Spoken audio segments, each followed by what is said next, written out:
Hey there, good looking. Are you over 50? Then we need to have a chat. You are at risk of developing osteoporosis. Or maybe you've been diagnosed with this bone disease and you want to know how to reduce your risk of fracture. In today's Ask PG Anything, I'm talking about strength training and osteoporosis and what to consider when planning your strength workout program.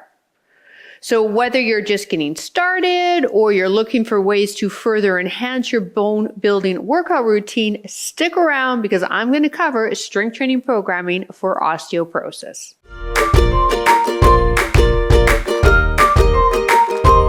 Hey there, welcome. My name is Bad Hair Day PJ Wren. Hence the hat.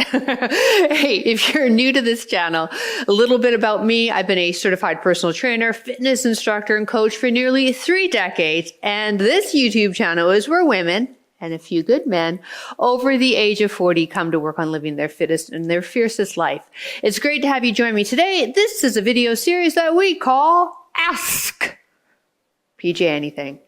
Hey, it is here where my Patreon, Over 50 Fitness, and YouTube community can ask me questions regarding health and fitness. So if you've got a question, you're trying to figure something out, don't try and figure it out. I will help you out. Hit up the link that's in the description below, fill out the form, and we may feature it in a future episode.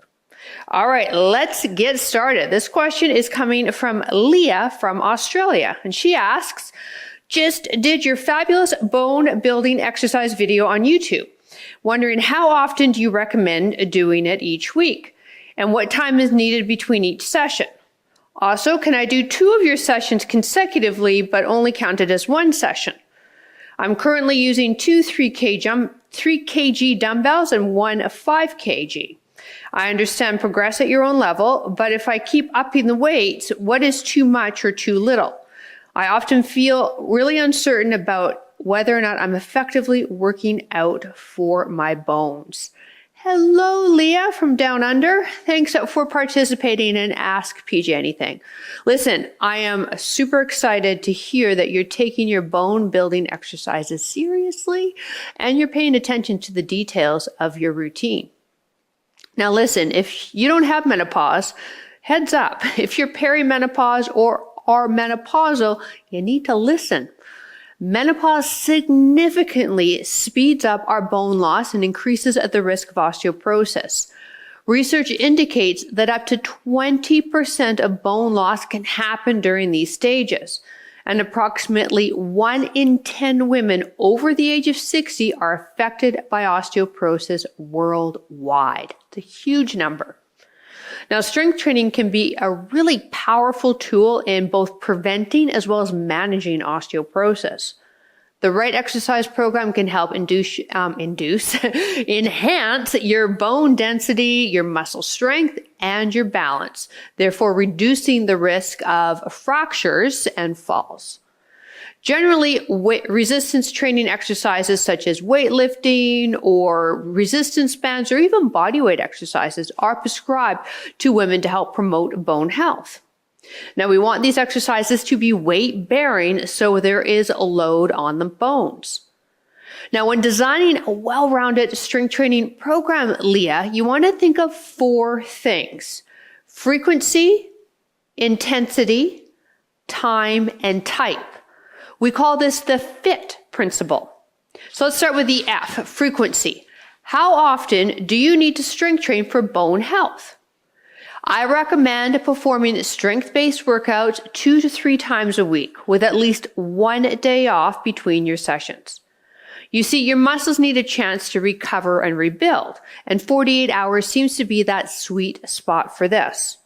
Now, this is assuming that you are lifting total body for each workout, because you can lift on back-to-back days without that 48-hour rest, and you can achieve this by doing what is called split body training.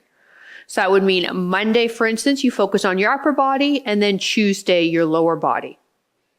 Now, to answer your direct question, Leah, about 2 workouts and performed consecutively, yes, you would most definitely call that a 1-session workout.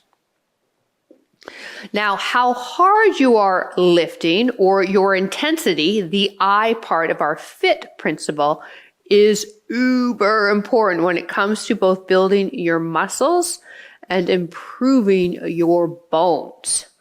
You want to choose a weight and one that you can perform 8 to 12 reps with, and then near the end, it's a struggle, but you can still maintain your form. Now, as you get fitter, you're going to be able to lift heavier weights. So you're going to really have to self-monitor this, and then every few weeks, ask yourself at the end of your set, could I go up the next set of dumbbells? And you can even do it in that set too. Recognize too that larger muscles like your legs, for instance, are going to progress with heavier dumbbells a lot faster than your arms and your shoulders.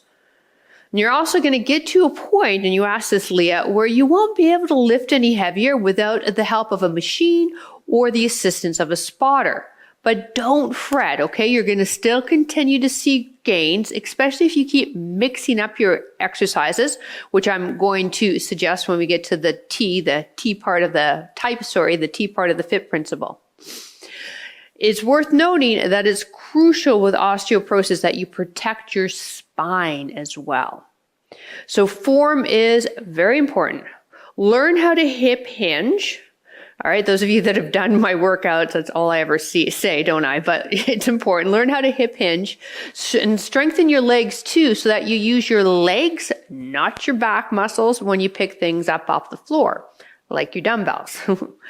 Now, next up is T, the first T in our FIT principle. For a strength training workout, this is how many reps and sets you should do, and then what your rest time should be in between your sets. So for reps, you can aim for anywhere from 8 to 15, even 20 reps for 2 to 4 sets. If you're new to exercise, I recommend just starting with one set of exercises and then build a set into your workout program every 2 weeks. This is going to ensure you progress safely. Now for rest time in between the sets, you want that muscle to recover, not fully, but you do want it to recover, and it all depends rest time, how heavy you are lifting. So it could be anywhere from 30 seconds to 3 minutes. Or you can do what I do in my workouts as well as my osteoporosis fitness program that's on my website, and alternate your exercises with just a little break in between. So for instance, you would perform a weighted squat for the lower body and then move into the chest for the pecs, shoulders, and arms. Not much rest in between, but you don't have to worry about that because your legs are going to recover while you do your chest press. And then when you do your legs, the second set, your upper body's going to recover. I really love this type of supersetting, this type of programming, because it keeps my clients and students moving, while also allowing for proper recovery of each muscle group as we move through the workout.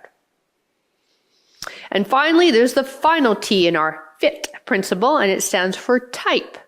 So what type of strength training exercises should you be doing for bone health? First, when choosing your exercises, I recommend a variety of exercises and workouts. So not just to stick to this one workout that you like, Leah. All right, strength training is site specific when it comes to the bone. You see, when you lift a dumbbell, wherever that muscle is attached to, that's the bone that's going to get stimulated. So for instance, your squat, your weighted squat, or even body weight squat will target the bones of the hips and lower spine, but it's not going to do anything for your T-spine, your thoracic spine. And then take a look at a push-up. A push-up is great for targeting the bones of the wrists and shoulders, but it's not going to do a whole heck of a lot for the hips and the low spine. So you need to perform a variety of exercises to hit all the muscles and therefore all the bones in the body. Now, Leah, you're a really good candidate for my osteoporosis home fitness program. There's a link in the description for you to check this program out. This one program has helped so many women improve their bone density and the quality of their bones while giving them the confidence to move forward with the workouts. Now for type, I also recommend starting with the larger muscles of the body first, working your way to the smaller ones. When it comes to developing your weekly workout program, always choose exercises that are going to have a high degree of return with a low risk factor. And that really goes for anyone, for any program. So in summary, osteoporosis, just in North America alone, affects millions of men and women. And exercise is crucial in managing osteoporosis, as well as improving your overall bone health. So if you have osteoporosis, it's time to hit the weights. Not only can strength training help prevent further bone loss, it can help increase the density of the bone, as well as reduce your risk of fractures. In addition, it's going to help your balance, which again is going to help with your risk of falls, which is a major concern for people with osteoporosis. Then let's not also forget the added benefit of when we're weight training, we're adding lean muscle. All right. And that's going to help us feel stronger and more confident. So don't let osteoporosis hold you back. Okay. I really need you to lift, grab those dumbbells and get yourself moving, but also please do it safely. Now, if you're not sure about your form or what you should be doing, I've placed a 20% off promo code in the description of this video for my osteoporosis home fitness program. You do not have to do this alone. And this program was built with you in mind. Thank you so much for watching. I look forward to reading your comments down below and, whether or not you're going to try any of the tips. And if you could please give this video a thumbs up. I know I always feel like I'm begging you to give me a thumbs up, but it does help this video get found by the YouTube algorithm. And that's all we live by here is the YouTube algorithm. Thanks again. Have a great rest of your day, and I will see you in the next video. Bye.